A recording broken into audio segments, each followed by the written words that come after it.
Carol, eu finalmente consegui terminar o meu roteiro, mas como que eu sei se ele tá bom? Como é que eu sei se ele tá pronto? Oi, eu sou Carol Santoyan e hoje eu vou te dar algumas dicas para você olhar para o seu roteiro com um pouco mais de senso crítico.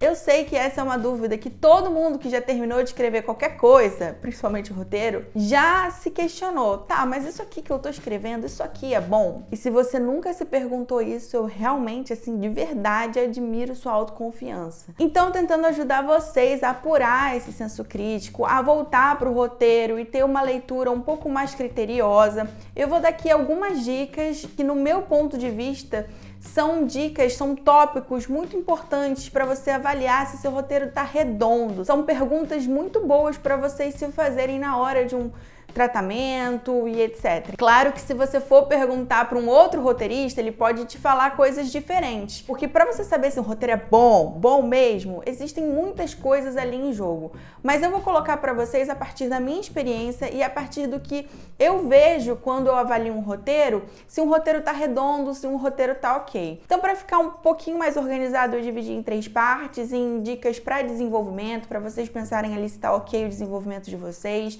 em dicas da forma mesmo do roteiro e coisas mais assim subjetivas, a gente vai chegar lá e vocês vão entender. Eu espero que essas dicas sejam úteis para vocês. Isso pode ser bem interessante quando você for fazer um outro tratamento. Então, assim, antes de tudo isso, antes de você aplicar isso para o seu roteiro, tenha em mente que é legal deixar ele descansar se o prazo não estiver batendo na porta.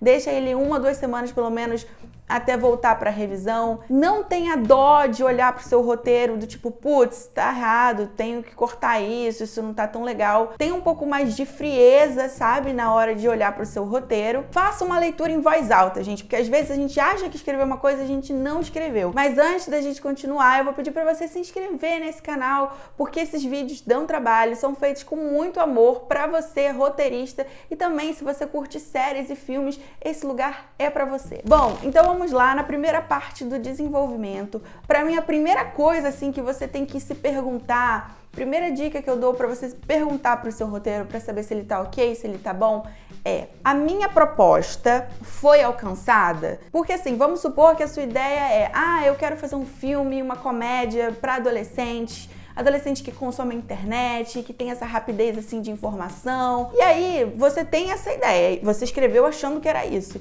E se você lê o roteiro e não tem nada disso, não tem esses elementos, ele não tá de acordo com a sua proposta. Então você tem que olhar de acordo com isso. Proposta, se eu tô cumprindo a minha proposta. Então, se você está alcançando o seu público, se você está falando do seu público, se está adequado à proposta, já é um ponto muito positivo. Um segundo ponto muito importante para a gente se perguntar é: tudo que eu coloquei aqui nesse roteiro, tudo que eu estou contando, as cenas que eu inseri, tudo foi feito de forma consciente? Ou seja, se o meu filme, ele não é, por exemplo, uma jornada do herói, uma narrativa clássica, ele não obedece essa questão de causalidade lógica, eu tinha consciência quando eu estava escrevendo que aquilo não pertencia ao meu filme? Se pergunta, tudo que eu coloquei ali, ele foi colocado de maneira consciente? Eu escrevi todas as cenas, as minhas decisões narrativas foram tomadas de forma consciente? Então, nessa coisa da consciência, por exemplo, você pode perguntar: será que eu não botei um flashback só porque eu queria que a minha audiência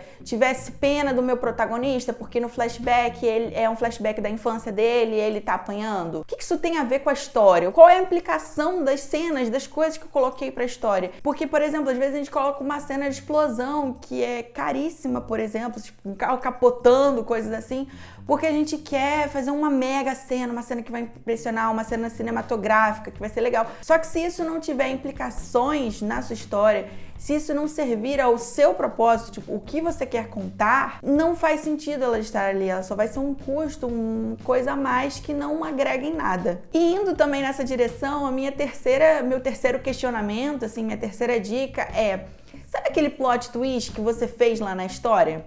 Ele acontece do nada, você brota um personagem do nada, você joga ali que não sei quem matou não sei quem, mas você fez isso de uma forma que foi plantada. Então assim, perceba se tudo que você tá colhendo, você tá realmente colhendo. Veja se as coisas que acontecem, elas foram plantadas lá no começo. Perceba se você não jogou ali um Deus Ex Machina só para resolver uma situação. Então isso é realmente uma coisa muito importante da gente olhar para o nosso texto quando a gente está fazendo uma revisão. A quarta questão é para você olhar para o desenvolvimento dos seus personagens. O que eu quero dizer com isso? Se o meu protagonista, ele tá em uma jornada do herói, por exemplo, a gente precisa ver que ele superou uma falha, que essa falha foi trabalhada ao longo da jornada. A gente precisa ver alguma mudança dele. Então a gente precisa entender que ele mudou. Então não adianta nada se a minha história vai por esse caminho, se meu personagem ele é o mesmo do início ao fim e a minha proposta é outra, tem alguma coisa errada aí nesse desenvolvimento. Também é interessante a gente perceber se esse meu personagem ele é empático, se a gente consegue se relacionar com ele, ou se ele é só um perfeitinho, chato. E aí você precisa trazer elementos pra gente se relacionar com ele. Perceba isso. Uma outra coisa pra vocês terem em mente, que também vai nisso, os outros personagens que estão em subtramas. Dá uma olhada se vocês não estão esquecendo eles no meio do caminho, porque isso é muito comum. Às vezes você bota um personagem lá e depois ele nunca mais apareceu. Então perceba se trama, subtrama, trama secundária, se tá tudo fechadinho, tudo arrumadinho. Uma outra coisa muito importante da gente ter em mente, e aqui, claro, eu quero fazer um parênteses, que pode ser que coisas que eu fale aqui não se apliquem à sua história. E aí você tem que voltar lá para a primeira casa, porque a gente falou da proposta. Então você tem que ter consciência de que isso se encaixa ou não na sua proposta, tá bom?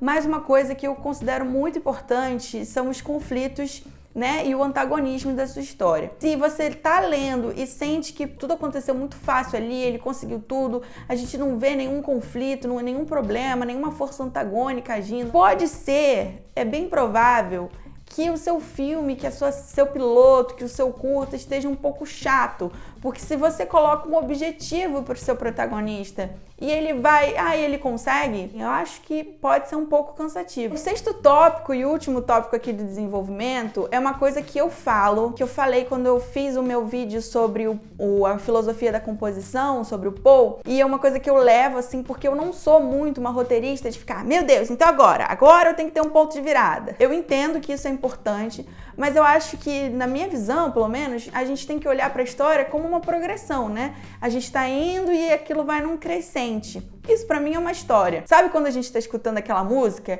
e aí o final, o refrão final, ele é sempre mais assim, aquele bate-cabeça mais empolgante? Eu vejo o filme, um roteiro, exatamente como isso. Ele vai numa crescente, assim. Eu vejo às vezes que, por exemplo, você tem aquela cena, né? Aquela cena do clímax que é incrível e a cena é realmente maravilhosa. Só que você só tinha essa cena, você não construiu nada antes pra que a gente chegasse nela, pra que ela fosse numa crescente. Você só foi enchendo ali, tampando buracos pra chegar nela. Então, preenchendo cena. Não é isso, tá, gente? É essa progressão. E agora nós vamos pro segundo tópico, que é a forma mesmo, a forma do roteiro. E já começar falando, óbvio, que a primeira coisa que você tem que ver no seu roteiro, porque senão você não vai conseguir botar em edital, você não vai conseguir mandar assim pra ninguém, porque a pessoa não vai achar o seu roteiro profissional, porque tem que estar na formatação correta de roteiro, que é a formatação Master Scenes. O formato Master Scenes, ele é o formato tipo a BNT dos roteiristas, sabe? É com ele que a gente vai saber que uma página dá mais ou menos 1 minuto filmado. Então, assim, não tem muito pra onde a gente fugir. Vocês precisam aceitar um pouco isso. Existem roteiros que saem um pouco ali, mas entendendo que existe essa formatação, podemos até discutir isso em um outro momento.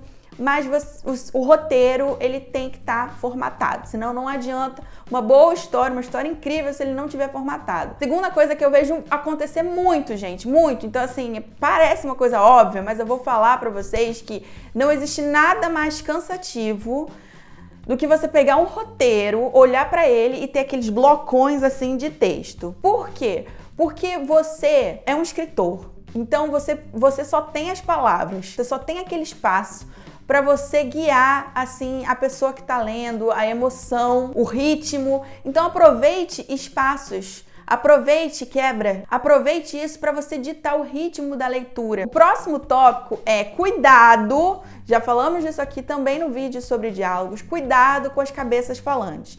Às vezes a gente pega um roteiro, pode ser que alguns roteiros realmente tenham isso, alguns roteiros, por exemplo, de sitcom vai ter isso e etc, mas são formatos, são questões muito específicas, porque na maior parte dos casos, quando a gente pega o roteiro e só tem diálogo, você pode ter um problema muito grande ali, porque você não está explorando as ações, você pode não estar explorando o subtexto, então evite ao máximo essas cabeças falantes. E a última coisa, mas que é também óbvia, porém é muito necessário a gente cuidado com o português. Porque às vezes a gente pega um roteiro e a gente fica assim, nossa, mas a história é boa, poxa, mas a pessoa nem teve o cuidado de revisar essa palavra aqui. É claro que ninguém mesmo tá livre de cometer erros de português. Porém, como somos escritores, é importante que a gente tenha um cuidado, né, gente? Um cuidado com a palavra. E por último, como eu falei, a gente vai aqui para uma questão mais subjetiva.